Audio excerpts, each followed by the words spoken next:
Dobar dan svima, dobrodošli u SM kuhinju. Danas na meniju ćemo pripremati rolovane pileće batake.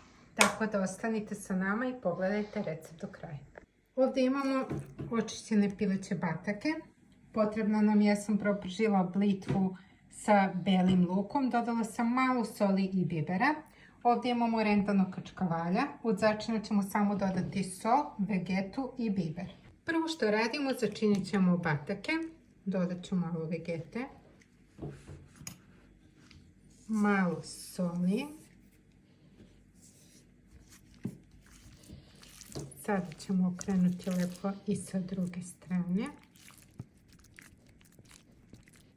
Dodat ćemo malo soli još.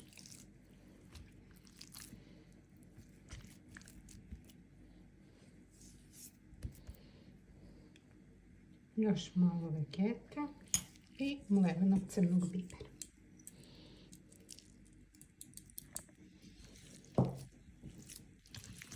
Sada kad smo ovako začinili, odmah krećemo sa pripremom. Prvo što radimo, stavljamo batak.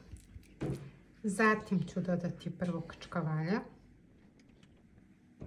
Obavezno dodajte nešto zeleno, blitvu ili spanać. Zaista i izgleda jako lepo, osvežavajuće i jako je ukusno. Tako ćemo dodati blitvu, to je dovoljno.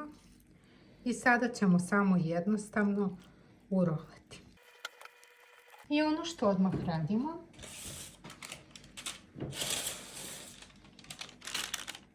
uzimam jedno parče pek papira koji sam ja prethodno pripremila. Motamo ovako čvrsto motamo. I zatvorit ćemo ga lepo kao bombonicu.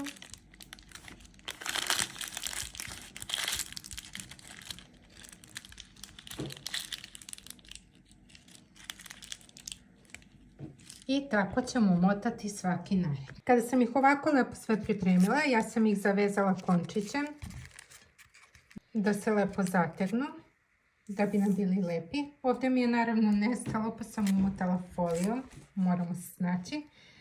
Tako da nećemo dodavati ni vodu ni ništa, sad ih stavljamo na 250 stepeni, na jedno 30-40 minuta da se lepo ukuvaju, zatim ćemo skinuti pek papir i foliju. Naši rolovani bataci su gotovi, pogledajte kako lepo izgledaju. Znači, priprema je jako jednostavna, kao što ste vidjeli, ne treba vam ni 10 minuta, a dobijete nešto zaista odlično. Sad ćemo preseći da vidite kako lepo izgledaju. Još su vreli. Spolja su jako hrskavi, unutra izgledaju lepo, punjeno. Ja sam morala da nasečem da vidite kako lepo izgledaju. Tako je kožica hrskava unutra, znači predivna je.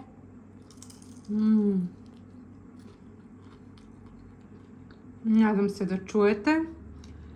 Zaista je nešto idealno, ne treba vam ni ulja, ni ništa. Znači samo začinite, umotate i ispečete i već dobijete jedan jako divan specijalitet za kratko vreme. Lajkujte, subscribeujte se na mom kanalu. Pišite mi u komentarima kako vam se sviđa, da li ste nekad pravili ili ne. I vidimo se u sljedećem videu. Pozdrav!